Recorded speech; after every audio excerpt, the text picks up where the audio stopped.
जळगाव स्थानिक प्राधिकारी मतदारसंघातील विधान परिषदेची जी निवडणूक आहे त्यामध्ये आपण नामनिर्देशन पत्र स्वीकारण्याची तारीख आपली 25 तारीख ते 1 तारखेपर्यंत होती आणि त्यामध्ये आपल्याला 16 कॅन्डिडेट्सचे 16 नामनिर्देशन पत्र प्राप्त झाले होते। 2 तारखेला आपण त्याची स्क्रुटिनी केली आणि त्याच्यामध्ये आपण 16ही नामनिर्देशन पत्र जे होते ते वैध ठरवण्यात आले। त्यानंतर 3 आणि 4 तारखेला किंवा 2 तारखेला पण आपल्याकडे स्क्रुटिनी झाल्याच्या नंतर हे सगळे नामनिर्देशन पत्र परत घेण्याची आपल्याला मुभा होती आणि त्यामध्ये आज आपण 4 तारखेला 3 वाजेपर्यंत ही वेळ देण्यात आली होती आणि त्याच्यामध्ये 12 जे कॅन्डिडेट्स आहेत त्यांनी आपलं नॉमिनेशन हे परत घेतलेलं आहे आणि आता 4 कॅन्डिडेट जे आहेत ते आपल्याला निवडणुकीसाठी रिंगणात आहेत। तर त्यांचं आपण सांगतो मी नाव। 16 पैकी आता 4 जे शिल्लक आहेत त्याच्यामध्ये नंदकिशोर भागवत महाजन हे भारतीय जनता पार्टीचे कॅन्डिडेट आहेत। तायडे शरद शामराव हे शिवसेना उद्धव बाळासाहेब ठाकरे ह्या पक्षाचे कॅन्डिडेट आहेत। त्यानंतर चौधरी अनिल छबिलदास हे अपक्ष उमेदवार आहेत आणि रेश्मा कुंदन काळे ह्या देखील अपक्ष उमेदवार आहेत। तर ह्या सर्व उमेदवारांना देखील आज आपण त्यांची पण बैठक आपण बोलवलेली आहे आणि त्याच्यामध्ये त्यांना इथून पुढची प्रोसेस कशी राहणार आहे, नेमकं ह्या इलेक्शनमध्ये जे सिंगल ट्रान्सफरेबल वोट असतं त्या तशा प्रकारची मतदान ची प्रक्रिया आहे आणि त्याच्यासाठी बॅलेट बॉक्सेस वापरले जातात। तर त्याबद्दलही माहिती देणं आवश्यक आहे। आपण हा जो नमुना 7B असतो, फॉर्म 7B हा आपण आता फायनलाइज केलेला आहे आणि तो नोटीस बोर्डवरती देखील लावलेला आहे।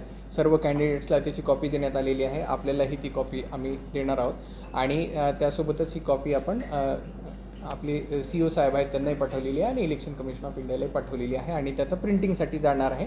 नमुना मतपत्रिका ज्या असतात त्या प्रिंटिंगसाठी आपण देत आहोत।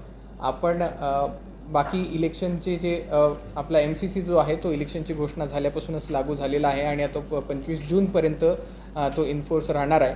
त्याच्यासाठी आपण त्याच्या मॉनिटरिंगसाठी 33 जे आहेत त्या आपण FST ज्याला फ्लाइंग स्क्वॉड म्हणतो आपण त्या आपण तयार केलेल्या आहेत। 22 ज्या आहेत त्या आपल्या VVT आणि VST ज्यांना आपण म्हणतो की व्हिडिओ सर्व्हिलन्स टीम आणि व्हिडिओ व्ह्यूइंग टीम्स ह्या आपण बनवलेल्या आहेत। आपण ज्या बाकीच्या वृत्तपत्रांमध्ये किंवा छापील प्रिंट मीडियामध्ये ज्या काही बाबी येतात त्याच्यासाठी म्हणून आपण MCMC तयार केलेली आहे आणि सर्व पॉलिटिकल पार्टीची स्टँडिंग कमिटी तयार करण्यात आलेली आहे। त्या स्टँडिंग कमिटीची बैठक घेऊन त्यांना सर्व बाबतीमध्ये आपण सूचना देखील दिलेल्या आहेत। आपल्याकडे 7 जे आहेत ते मतदान केंद्र आहेत। त्या मतदान केंद्राची मी नावं वाचून दाखवतो आपल्याला आणि एकूण मतदारांची संख्या ह्या देखील गोष्टी मी आपल्याला आता सांगत। तर अमळनेरमध्ये आपल्याकडे तहसीलदार अमळनेर जे आहेत त्यांच्या दालनामध्ये एक मतदान केंद्र असणार आहे। तिथे नगर परिषद अंमळनेर आणि नगर परिषद चोपडा येथील जे उमेदवार आपले जे मतदार आहेत ते तिथे मतदान करतील। त्या मतदारांची संख्या 76 आहे आणि त्यानंतर फैजपूरमध्ये नगर परिषद फैजपूर यांचे सभागृह तळमजला नगर परिषद कार्यालय फैजपूर येथे मतदान केंद्र आहे। तिथे नगर परिषद फैजपूर, नगर परिषद रावेर, नगर परिषद यावल आणि नगर परिषद सावदा असे 101 मतदार हे त्या ठिकाणी आपला मतदानाचा हक्क बजावतील। त्यानंतर भुसावळमध्ये उपविभागीय अधिकारी भुसावळ यांचे जुने दालन म्हणजे कोर्टरूम येथे मतदान केंद्र असणार आहे। त्यामध्ये नगर परिषद भुसावळ, नगरपंचायत मुक्ताईनगर, नगर परिषद वरणगाव आणि नगरपंचायत बोदवड इथले 118 जे मतदार आहेत ते तिथे मतदान केंद्रामध्ये आपला मतदानाचा हक्क बजावतील। जळगावमध्ये तहसीलदार जळगाव यांचे जे दालन आहे ते मतदान केंद्र आहे। जळगाव शहर महानगरपालिका, नगर परिषद जामनेर, नगर पंचायत शेंदुर्णी आणि नगर पंचायत नशिराबाद इथले 155 वोटर जे आहेत ते तिथे आपला मतदानाचा हक्क बजावतात। त्यानंतर एरंडोलमध्ये कर्मवीर अभ्यासिका नगर परिषद एरंडोल येथे आपण मतदान केंद्र स्थापित केलेलं आहे। तिथे नगर परिषद एरंडोल, नगर परिषद धरणगाव आणि नगर परिषद पारवा इथले 79 जे मतदार आहेत ते मतदानाचा हक्क बजावतील। त्यानंतर पाचोऱ्यामध्ये तहसीलदार पाचोरा यांचे जे दालन आहे तेच मतदान केंद्र आहे। नगर परिषद पाचोरा, नगर परिषद भडगाव इथले 60 जे मतदार आहेत ते तिथे मतदानाचा हक्क बजावतील। चाळीसगावमध्ये तहसीलदार जळगाव यांचे दालनच मतदान केंद्र आहे आणि नगर परिषद चाळीसगाव इथले 41 जे मतदार आहेत ते तिथे आपला मतदानाचा हक्क बजावतील। अशा प्रकारे आपल्या संपूर्ण जिल्ह्यामध्ये 7 मतदान केंद्र आहेत। युजली आपण जे उपविभागीय अधिकारी जे आपलं त्यांचं कार्यक्षेत्र असतं त्याच्यामध्ये 1 मतदान केंद्र अशा प्रकारे आपले 7 SDO ऑफिसेस आहेत। तर 7 आपले मतदान केंद्र आहेत आणि ते 630 आहेत।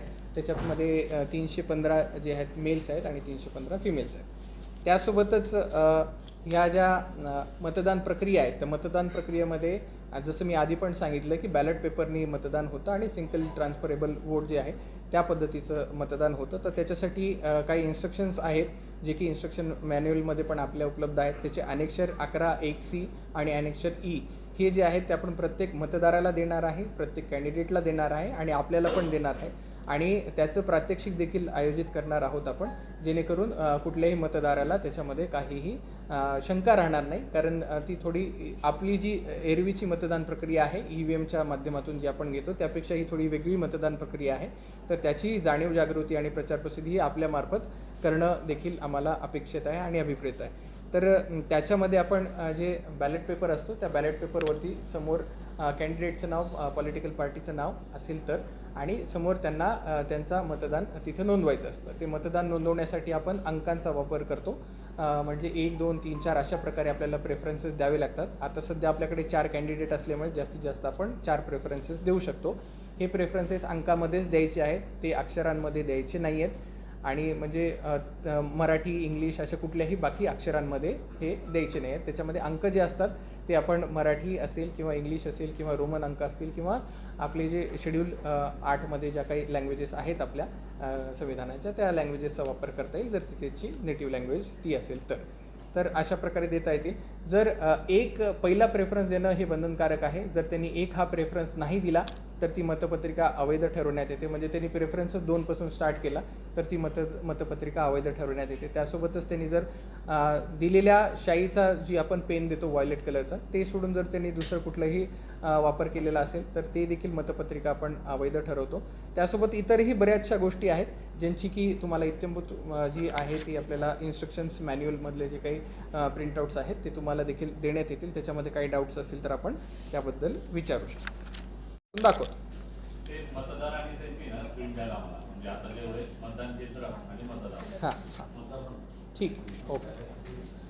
आसिफ मोहम्मद दारा मोहम्मद, हितेश रमेश देशमुख, चौधरी निलेश सुरेश, चौधरी सचिन संतोष भाऊ, जावेद इक्बाल अब्दुल रशीद, निलेश गणेश झोपे, शेख दानिश शेख निसार, कलीम खान हैदर खान मणियार, कृष्णेश्वर रामकृष्ण पाटील, प्रवीण गंगाराम पाटील, जंगले सुनील नेमीदास आणि दीपक काशीनाथ धांडे ह्या 12 उमेदवारांनी आपली उमेदवारी मागितली.